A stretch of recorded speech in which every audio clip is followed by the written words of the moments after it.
ब्रजेश के लिए बहुत बहुत धन्यवाद आप सबके लिए। हालांकि कभी कभी इंसानी तौर पर लगता है कि ये सब अचानक हो गया, पर परमेश्वर की बड़ी योजनाएं होती हैं और हमें उस योजना के अनुसार अपने आप को समर्पित करना होता है, और इसके लिए मैं परमेश्वर को धन्यवाद देता हूं। सो आज मैं थोड़ी देर आपसे बातचीत करूंगा कि एक दर्शन इंसान के जीवन में या एक जवान अपने जीवन में जब एक दर्शन को लेकर चलता है, वो दर्शन उसके लिए किस तरह से उसके जीवन को स्थिर करने के लिए, उसकी जिंदगी में स्थिरता को लाने में बहुत मददगार होता है ना। सो पौलुस ने एक पत्री लिखी है और उस पत्री का नाम है पहला तिमोथी और दूसरा तिमोथी। और पौलुस जब मिशन जर्नी में था, अपने मिशनरी यात्रा में था, तो उस यात्रा के दौरान में एक बड़ा यंग जवान लड़का जिसका नाम था तिमोथी, वो पौलुस के साथ जुड़ा। लेकिन पौलुस ने हमेशा तक उसको एक बच्चे के तौर पर नहीं देखा। तो जब पौलुस ने तिमोथी को पत्र लिखा, तो वो पौलुस ने जब तिमोथी को पत्र लिखा, तो उस पत्र को लिखते समय जो पौलुस की नजर में जो तिमोथी है ना, वो अब एक आत्मिक बच्चे के रूप में नहीं लिख रहा है, बल्कि उसको एक भविष्य के रूप में एक अगुआ मानकर कि ये आगे चलकर जो तिमोथी ने अपने मसीही जीवन की शुरुआत एक बच्चे से की थी, अब वो आगे चलकर एक अगुए के रूप में खड़ा हो। और इसी दर्शन को लेते हुए पौलुस ने तिमोथी को एक पत्र लिखा। जब प्रभु यीशु मसीह ने यूहन्ना की इंजील उसका 1 अध्याय उसके 12 वचन को जब हम पढ़ते हैं ना, कि उसमें ऐसा लिखा है कि जितनों ने उसको ग्रहण किया उन सबों को उसने अपनी संतान होने का अधिकार दिया। सो दर्शन का मतलब क्या है कि जब प्रभु यीशु मसीह बोलते हैं कि अब तुम मेरी संतान हो, तो अब संतान कैसे जीती है? एक परमेश्वर की संतान होने के नाते हम इस पृथ्वी के ऊपर कैसे जीते हैं। सो सिर्फ प्रभु यीशु मसीह ने यह नहीं बोला कि तुम एक संतान हो, अब संतान के जीने का तरीका क्या है, उसका मकसद कैसा होना चाहिए, उसका जीवन का स्टाइल कैसा होना चाहिए। जब प्रभु यीशु मसीह ने ऐसा बोला कि मैं जगत की ज्योति हूं, यीशु मसीह क्या है? जगत की ज्योति है। लेकिन सिर्फ उसने अपने आप को जगत की ज्योति नहीं बोला, बल्कि इस पृथ्वी को छोड़ने से पहले उसने अपने चेलों को भी बोला कि अब तुम भी कौन हो? जगत की ज्योति हो। तो इसका मतलब क्या हुआ? सिर्फ यीशु मसीह ने अपने सिर्फ चेलों को यह नहीं बोला कि तुम जगत की ज्योति हो, बल्कि उस कथन के साथ, उस स्टेटमेंट के साथ, उस डिक्लेरेशन के साथ एक बहुत बड़ा दर्शन था कि तुम अब इस संसार में कैसे जियोगे, एक ज्योति के समान तुम जियोगे, है ना। जब प्रभु यीशु जब पतरस अपनी पत्री में कहता है कि जो परमेश्वर के जो लोग हैं वो कौन है? वो चुना हुआ वंश है, वो राजपथधारी हैं, याजकों का समाज है, पवित्र लोग हैं। सो जब ये सारी बातें पतरस अपनी पत्री में लिख रहा है, तो बेसिकली वो क्या कहना चाह रहा है कि भैया तुम्हारी जो पहचान है ना वो ये है, और तुम्हें इस पृथ्वी पर ये बनकर, ऐसे समझकर आपको पृथ्वी में जीना है ना। सो नीति वचन उसका 29वां अध्याय अगर आप पढ़ेंगे उसके 18 वचन को, तो वहां पर ऐसा लिखा है ना। नीति वचन उसका 29 उसके 18 वचन को अगर आप पढ़े तो उसमें ऐसा लिखा है कि जहां दर्शन नहीं होता है, 29, हाँ,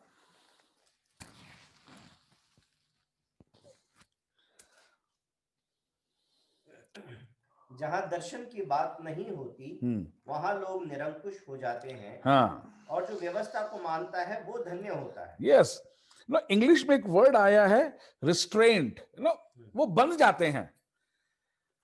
वो where there is no prophetic vision, हाँ, the people cast off restraint. हाँ, जहां पे विजन नहीं है, जहां पे दर्शन नहीं है, जहां पे दिशा नहीं है कि मुझे क्या करना है, मुझे कहां जाना है, किसको छूना है मुझे, मेरी फिनिशिंग लाइन क्या है। सो बाइबल में लिखा है कि where there is no vision people go into captivity, ऐसा लिखा है। इवन पीपल पैरिश, ऐसा भी लिखा है कि लोग नाश हो जाते हैं। क्यों बाइबल में एक दर्शन को, एक विजन को, है ना, एक वैल्यू दी गई है। और दर्शन सिर्फ ये नहीं कि मैंने जी खुला आसमान देखा, जी मैं जब चल रहा था या मैं जब प्रार्थना कर रहा था तो मेरी आत्मिक आंखें खुल गईं और मुझे बहुत सारी आत्मिक बातें समझ आनी शुरू हो गई। मैं उस दर्शन की बात नहीं कर रहा हूं।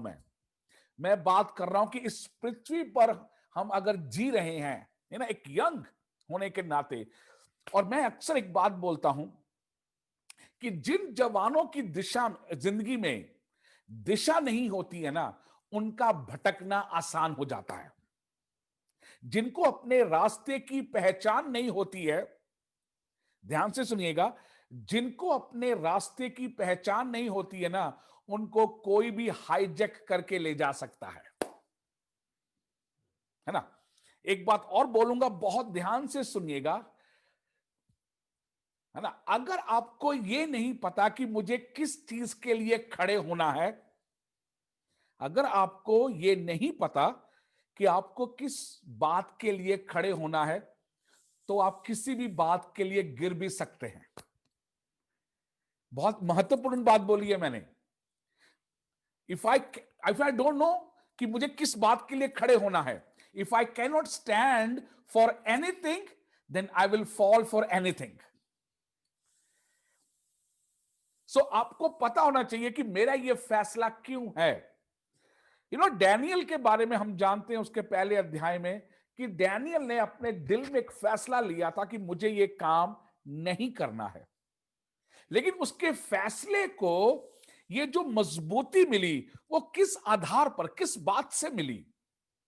क्यों डैनियल ने इतना बड़ा रिस्क ले लिया, क्यों डैनियल के फैसले में इतनी स्थिरता, इतनी स्टेबिलिटी, इतनी फर्मनेस थी।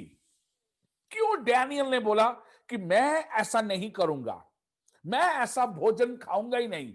और उसमें ऐसा लिखा है, he has decided, he made a decision in his heart, उसने अपने हृदय में एक फैसला ले लिया था कि मैं ऐसा नहीं करूंगा। क्यों? किस बात ने उसको इतना डीपली कन्विंस कर दिया कि वो ऐसा फैसला ले सका, है ना। अब उड़ाऊ पुत्र की जब हम कहानी सुन रहे थे, और एक समय ऐसा आया कि उसने अपने बाप से क्या किया, जाके अपना हिस्सा मांगा, है ना। मतलब उस लड़के को एक ऐसी डिस्कवरी उसने की कि वो अपनी जिंदगी को अपने तरीके से जी सकता है। आजकल के जवान लोग क्या मांगते हैं, आजकल के जवान लोग बोलते हैं, आई नीड अ फ्रीडम, मुझे अपना स्पेस चाहिए, है ना। कभी कभी तो लोग बोलते हैं अब तो मुझे ब्रेक चाहिए, है ना।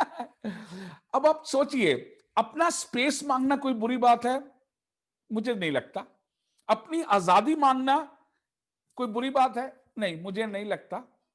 कि देखो जी, मुझे अपने अपने तरीके से जीना चाहिए, ठीक है। लेकिन अब सवाल ये उठता है कि जब आपको आपकी आजादी परोस के दी जाती है, आप उस आजादी को किस तरह से जिएंगे। लेकिन उस आजादी को एंजॉय करने से पहले चंद सवाल हैं, उन सवालों के जवाब आप पहले दे दो, आपको आपकी आजादी मुबारक हो। उड़ाऊ पुत्र ने अपनी आजादी तो मांग ली, पर अपनी आजादी के बीच में उसको जिम्मेदारी का एहसास नहीं था, उसको ये नहीं। और बाइबल में ऐसा लिखा है, साफ लिखा है, that he has wasted everything, उसने सब कुछ क्या कर दिया, बर्बाद कर दिया। पैसा उसके हाथ में था, पर उसके पास दर्शन नहीं था कि इस पैसे को कैसे इस्तेमाल करना है। आपको स्पेस, उसके पिता ने उसको उसकी फ्रीडम दे दी, पर उस फ्रीडम में क्या करना है, उस फ्रीडम को कैसे यूटिलाइज करना है, उसको इसका पता ही नहीं था। सो आज परमेश्वर चाहता है कि जब हम, परमेश्वर का वचन हमें कहता है ना कि तुम परमेश्वर की संतान हो, यू आर द लाइट, सो जब परमेश्वर कहता है कि तुम जगत की ज्योति हो, तुम पृथ्वी के नमक हो, लोग दिया जलाकर दीवट के नीचे नहीं बल्कि दीवट के ऊपर रखते हैं ताकि घर वालों को क्या मिले? रोशनी मिले।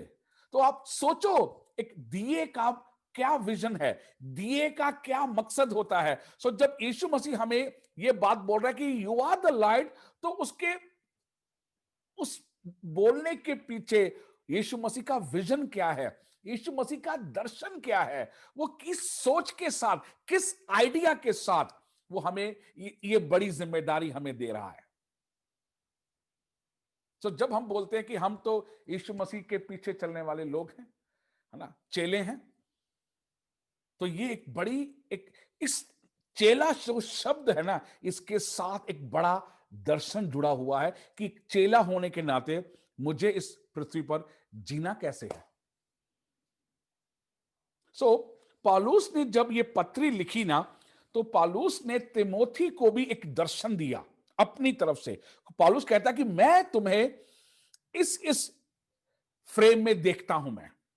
तो वो जो फ्रेम था ना, जो पौलुस ने तिमोथी को दिया, वो फ्रेम ने तिमोथी की जिंदगी में एक बड़ी जिम्मेदारी का एहसास दिलाया। सो आज मैं आपके बीच में उसी फ्रेम को रखने वाला हूं, तो जो पौलुस ने तिमोथी की जिंदगी में रखा। मैं ये नहीं कह रहा हूं कि मैं पौलुस की तरह बहुत बड़ा ज्ञानी हूं, वो पौलुस था, मैं तो रिचर्ड बढ़िया बहुत छोटा हूं उससे मैं। लेकिन आज आपके लिए और मेरे लिए जो महत्वपूर्ण बात है ना, और वो है कि आज परमेश्वर भी हमें एक फ्रेम देना चाहता है। तो वो फ्रेम सिर्फ एक सौभाग्य नहीं है, अरे कितना बड़ा सौभाग्य परमेश्वर ने हमें दे दिया, क्योंकि every privilege comes with the responsibility. हर एक सौभाग्य एक जिम्मेदारी के साथ आता है। आप सौभाग्य कमाते नहीं हो, आप सौभाग्य लेते हो, पर वो सौभाग्य आपके साथ कितनी दूर तक, कितने लंबे समय तक आपके साथ जुड़ा रहेगा, उसमें आपकी और मेरी जिम्मेदारी होती है, एक बहुत बड़ी जिम्मेदारी। ओके, सो पौलुस ने जब तिमोथी को देखा ना, तो मेरे साथ निकालिए दूसरा तिमोथी, उसका दूसरा अध्याय और उसकी पहली 7 आयतें हम पढ़ेंगे।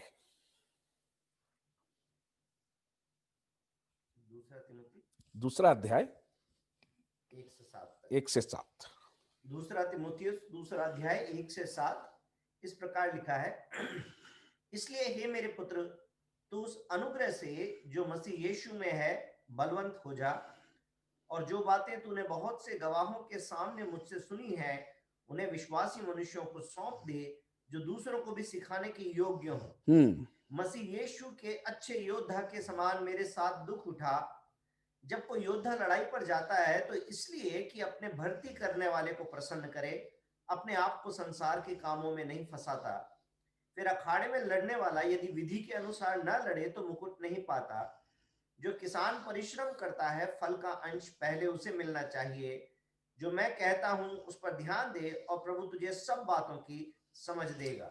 सो पौलुस ने यहां पर 3 जो आइडियाज या कह लो, या तिमोथी के लिए एक विजन, एक दर्शन देखा है। और वो है कि पहली बात पौलुस ने तिमोथी को बताने की कोशिश की, और वो ये था कि एक अच्छे योद्धा की तरह तो क्या कर, एक अच्छी लड़ाई लड़। Now first is a soldier, एक सिपाही। ना अब अपने आप को एक सिपाही के रूप में देखना, अरे वाह वाह क्या बात है। यू नो, है ना, हम पौलुस की तरह बोल देते हैं, उद्धार का टोप है, धार्मिकता की जिलम, सत्य से अपनी कमर को हम कस लेते हैं, पैरों में मेल और सुसमाचार के जूते, हाथ में विश्वास की ढाल और आत्मा की तलवार जो परमेश्वर का वचन है। हम बड़ा एज्यूम करते हैं, बड़ी पिक्चर हम अपने लिए रखते हैं। सो जब पौलुस ने भी तिमोथी को बोला, तिमोथी कि तू एक योद्धा है ना, अब हम अपने आप को बोले कि परमेश्वर का वचन मुझे भी क्या कहता है कि I am a soldier, I am a soldier of Jesus Christ, यीशु मसीह का योद्धा। लेकिन अब योद्धा के तौर पर क्या होता है, योद्धा की दो बड़ी जिम्मेदारियां होती हैं। नंबर वन, बाइबल में लिखा है कि योद्धा अपने भेजने वाले को क्या करता है, प्रसन्न करता है ना। अब भेजने वाले को प्रसन्न करने का मतलब यह होता है कि योद्धा अपने हेडक्वार्टर के साथ हमेशा कनेक्ट रहता है, क्योंकि योद्धा का कोई भी फैसला जो होता है वो इंडिपेंडेंट नहीं होता है। योद्धा की एक एक चाल, उसका एक एक टाइम मैनेजमेंट वो अपने हेडक्वार्टर के साथ जुड़ा होता है। हम तो 9 बजे तक भी कभी कभी सोए रहते हैं ना, पर सोल्जर ऐसा कर नहीं सकता है ना। हम बहुत सारे एक्सक्यूजेस, बहुत सारे बहाने बना सकते हैं, पर सोल्जर बहाने नहीं बना सकता। हम सिर्फ बोलते हैं ओ आई एम सॉरी ना, मैं लेट हो गया। लेकिन आर्मी में लेट होने का मतलब क्या होता है, ओ आई एम सॉरी, मैं ना कल रात को जरा थक गया था इसलिए मैं ये काम नहीं कर पाया, मैं कल कर दूंगा। पर सोल्जर ऐसा नहीं बोल सकता, क्योंकि जितना बड़ा प्रिविलेज है, जितना बड़ा यू नो उतनी बड़ी जिम्मेदारी है, उतनी बड़ी अकाउंटेबिलिटी है, उतना बड़ा प्राइज पे करना पड़ता है। हर एक आदर जो होता है ना, हर एक आदर, हर एक ऑनर जो हमें मिलता है वो एक बड़ी कीमत के साथ जुड़ा होता है। हम एक ऑनर, एक आदर हम हाथ पे हाथ रख के नहीं मिल सकता, क्योंकि हर एक आदर के पीछे एक बड़ी कीमत छुपी होती है। सो पौलुस कहता है कि जो सिपाही है ना, जो योद्धा है, वो अपने भेजने वाले को क्या करता है, प्रसन्न करता है ना। इस दुनिया में हमें किसने भेजा है, ये हमें जानना है ना। इस दुनिया में हम क्यों आए हैं, है ना। अचानक टपक पड़े इस पृथ्वी के ऊपर, या एक वेल प्लान के साथ आए हैं? किसकी मर्जी थी? क्या हम किसी ट्रेजेडी का प्रोडक्ट हैं या परमेश्वर के उस बड़ी योजना के मुताबिक हम इस दुनिया में आए हैं? सो पौलुस तिमोथी को बोल रहा है कि बेटा, सोल्जर, एक सिपाही, सबसे पहले वो अपने भेजने वाले, अपने कमांडर को, जिसने उसको असाइनमेंट दी है, उसको प्रसन्न करता है ना। यीशु मसीह ने बोला कि मैं दाख लेता हूं, तुम डालियो, मेरा पिता किसान है, जो डाली मुझ में बनी रहती है वो फल लाती है। और यीशु मसीह ने बोला कि तुम ऐसा फल लाओ कि मेरे पिता का तुम क्या करो, आनंद पूरा करो। हमारा इस पृथ्वी पर हर एक एक्शन, हर एक जीने का तरीका, जो कुछ भी है, वो हमारे पिता के आनंद के साथ जुड़ा होना चाहिए। सो सबसे पहली बात जो पौलुस तिमोथी के लिए दर्शन देख रहा है ना, उसको बोल रहा है, तिमोथी, मैं तुझ में ना एक सिपाही देख रहा हूं। आई सी यू एज अ सोल्जर, है ना। मैं आप सबको, जितने आज बैठे हैं, मैं सबको एक सिपाही के तौर पर देख रहा हूं, एक योद्धा के तौर पर देख रहा हूं। पर योद्धा की दो बड़ी जिम्मेदारियां, नंबर एक, योद्धा अपने भेजने वाले को प्रसन्न करता है, और दूसरा लिखा है वो संसार की बातों में फंसता नहीं है। He never involved in a civilian affairs.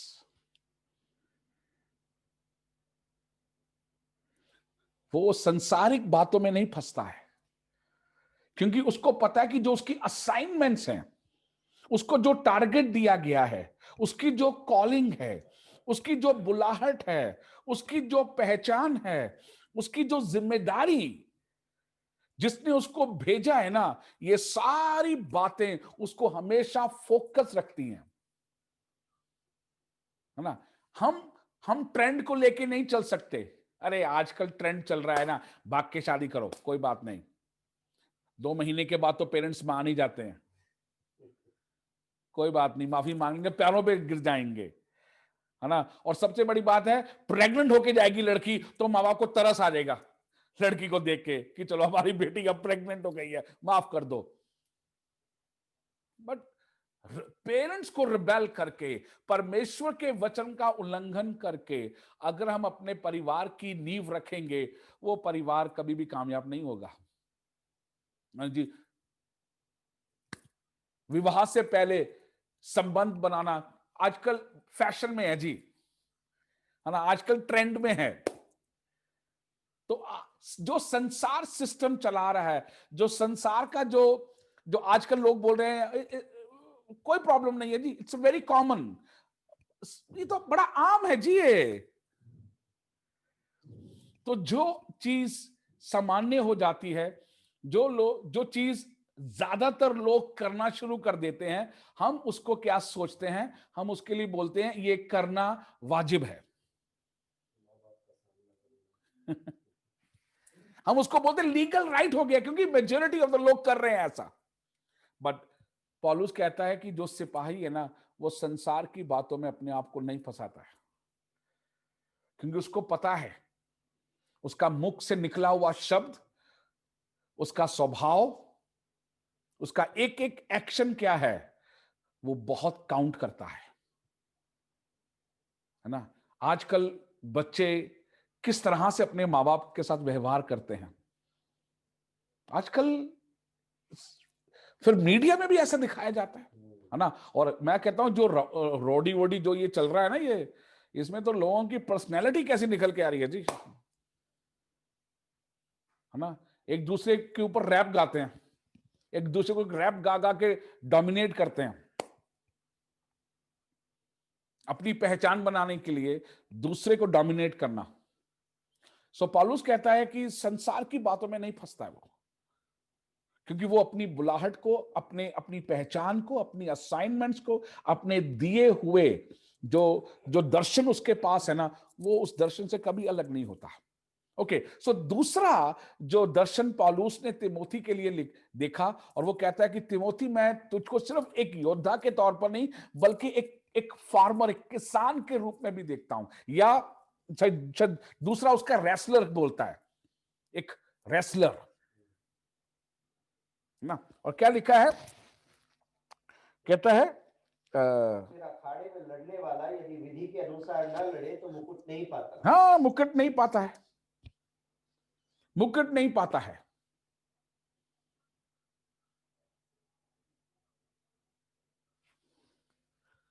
Boundary में रह के, है ना। और आप सी सोचो तो उसमें ऐसा, ओके, हाँ, इसमें क्या लिखा है, क्या लिखा है, अखाड़े में लड़ने वाला, अखाड़े में लड़ने वाला, लिखा मतलब एक पहलवान के लिए।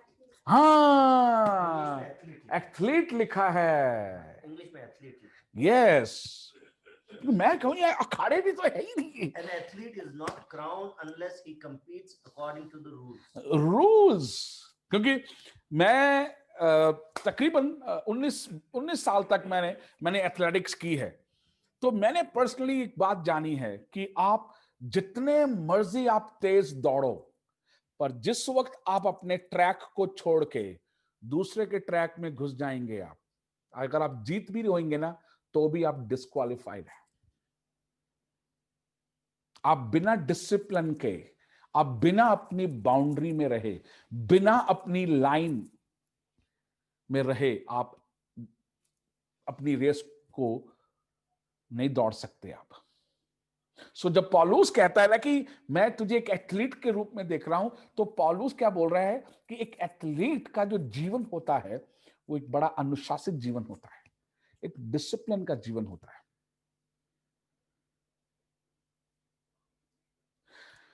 हम कॉलेज जाना छोड़ नहीं सकते, हम स्कूल जाना छोड़ नहीं सकते, हम सोसाइटी में जाना छोड़ नहीं सकते।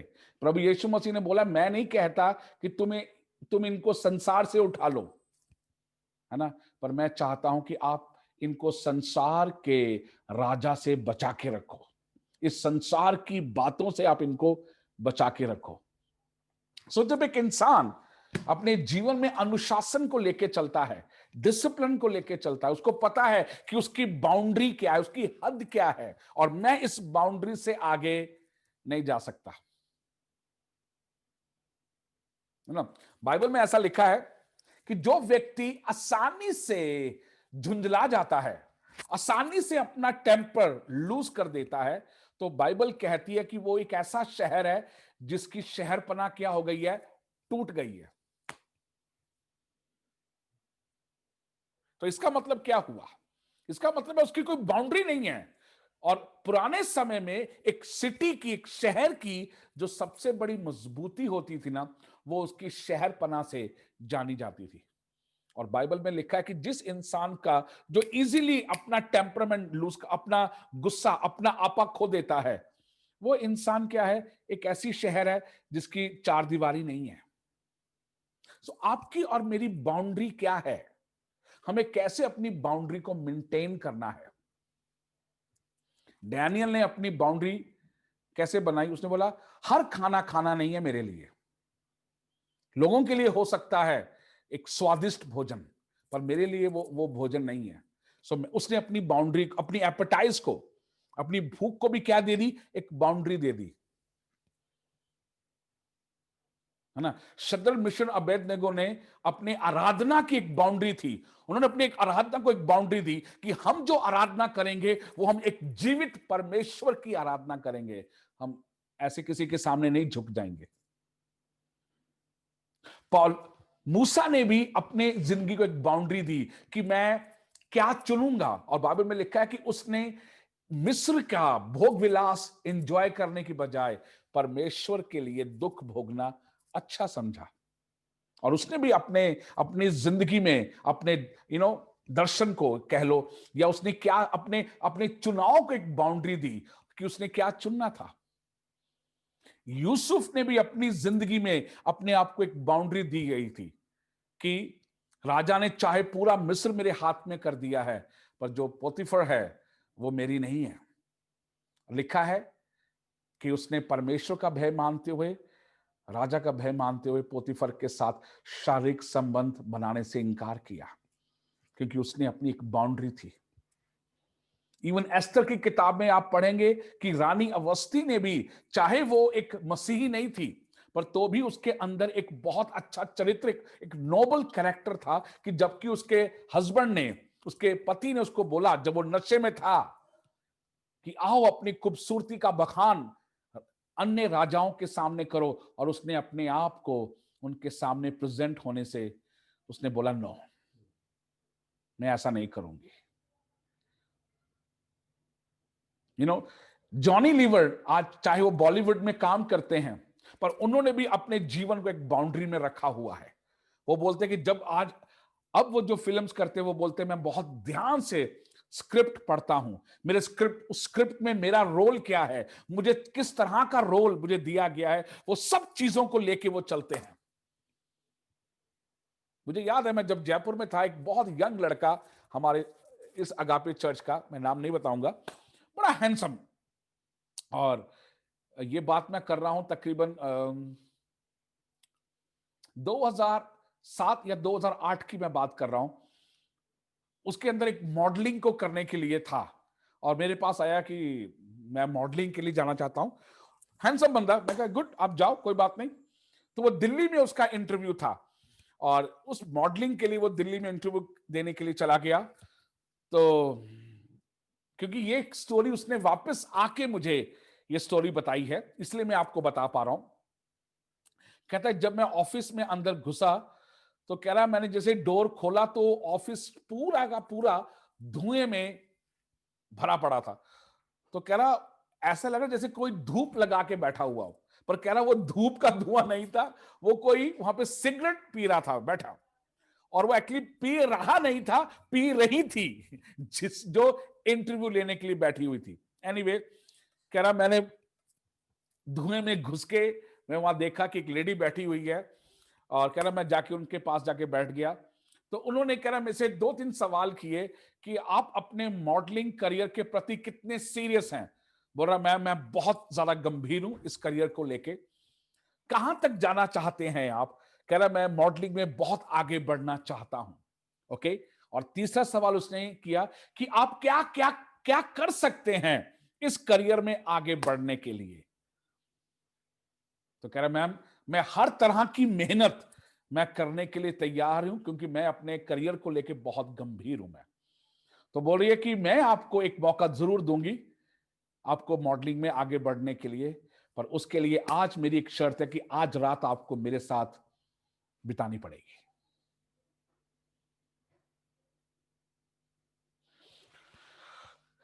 और वो उसी समय उल्टे पैर वहां से निकला। कहता मैं बहुत स्ट्रांग, बहुत मजबूत बनकर उसके सामने खड़ा। पर कह रहा जैसे मैं उस रूम से निकला, थोड़ी दूर जाके कहता मैं बहुत जोर जोर से रोने लग गया। और कह रहा मैंने हिम्मत जुटाई, बस में बैठा, जयपुर आया, और जयपुर में वो कहीं नहीं गया, सीधा मेरे पास आया और मेरे कंधे पर सर रख के बहुत देर तक वो आंसू बहाकर रोया।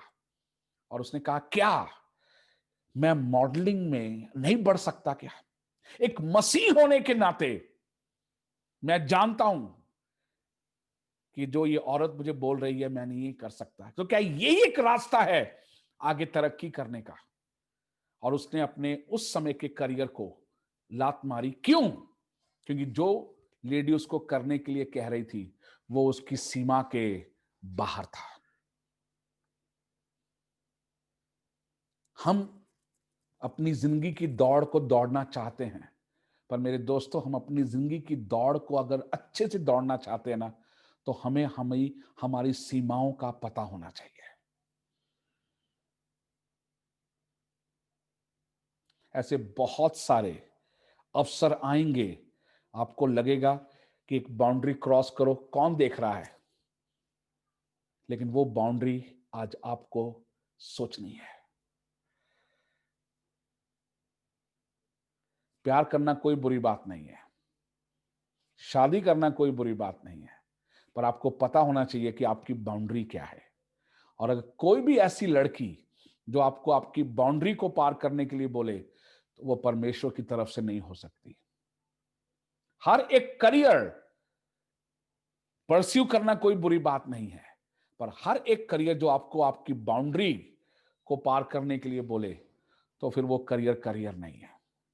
पैसा कमाना कोई बुरी बात नहीं है, पर हर एक तरीका पैसा कमाने का जो आपको आपकी बाउंड्री से बाहर लेकर जाए, ना।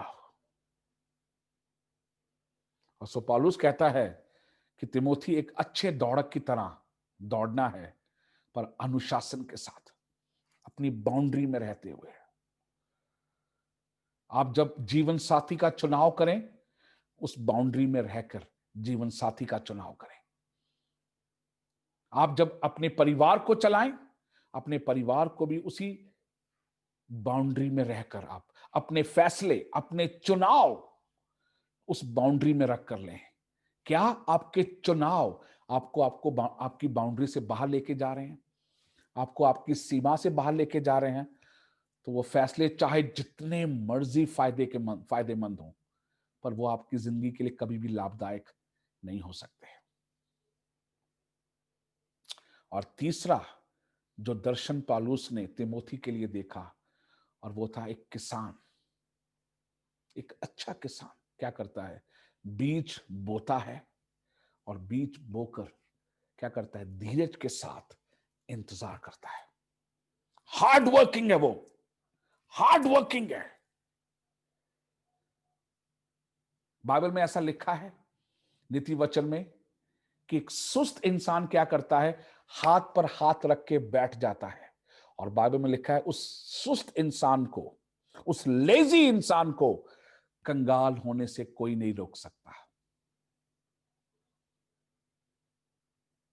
हम जब 9-9 10-10 बजे ना सपने देख रहे होते हैं ना, लेट के, आज ठंड बहुत है, आज ये है, तो कहते हैं कि जो लीडर होते हैं ना, वो 10 बजे उन सपनों को सच्चाई में बदल रहे होते हैं। यही हम में और उनमें फर्क होता है कि हम सिर्फ सपने देख रहे होते हैं सो के, और वो जाग के, उठ के उन सपनों को सच्चाई में, उन सपनों को रियलिटीज में, वास्तविकता में बदल रहे होते हैं।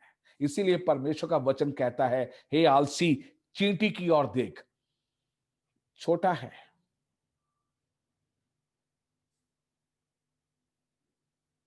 चींटी से सीखें कि वो अपने अपने सीजन में क्या करती है? हार्ड वर्क करती है।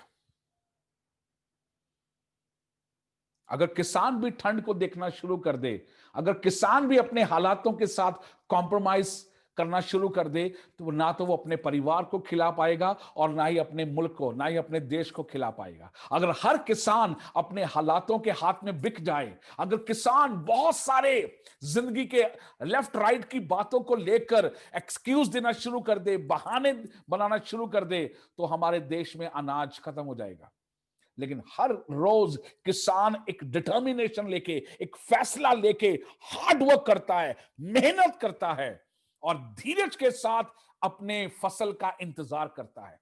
दो क्वालिटी है किसान में, नंबर एक कि वो अपने समय की कीमत जानता है और दूसरा कि वो अपना इम्पेशंस होके, अपना धीरज खो के वो अपनी फसल को बर्बाद नहीं कर देता है।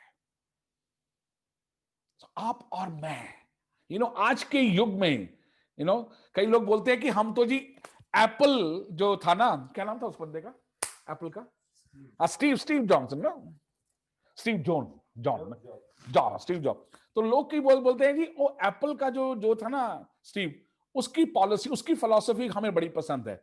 क्यों? क्योंकि स्टीव जॉब की फिलॉसफी ये थी कि मैं सबसे सुस्त लोगों को लेता हूं, क्योंकि सुस्त लोग क्या करते हैं, क्रिएटिव होते हैं। तो वो ऐसे चीजों को ढूंढते हैं जो क्या है, आसानी से मिल जाएं। लेजी लोग क्या करते हैं, नई नई बातों को खोजते हैं। लेकिन बाइबल सुस्त लोगों को पसंद नहीं करती है।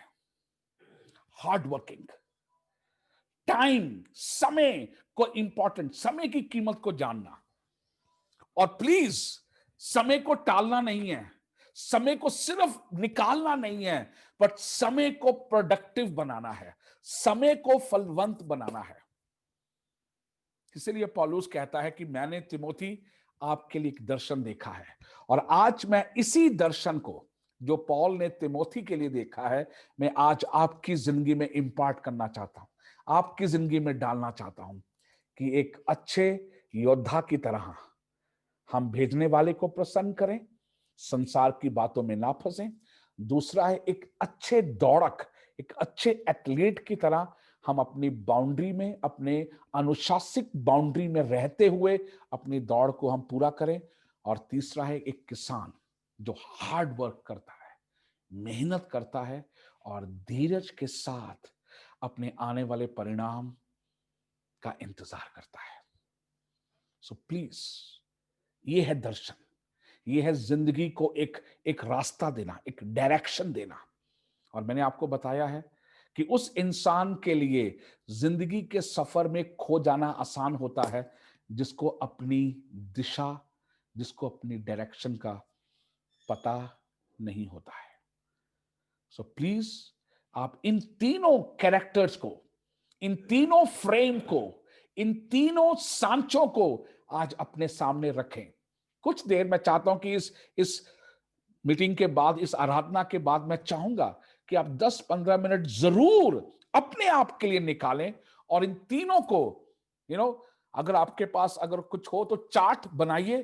चार्ट पे एक तरफ योद्धा, एक तरफ एथलीट और एक तरफ फार्मर, किसान लिख के जरा अपने आप से बात करिए। परमेश्वर आपसे बात करे, पवित्र आत्मा आपसे बात करे, और जो जो बातें आपको समझ में आती हैं उनको लिखें।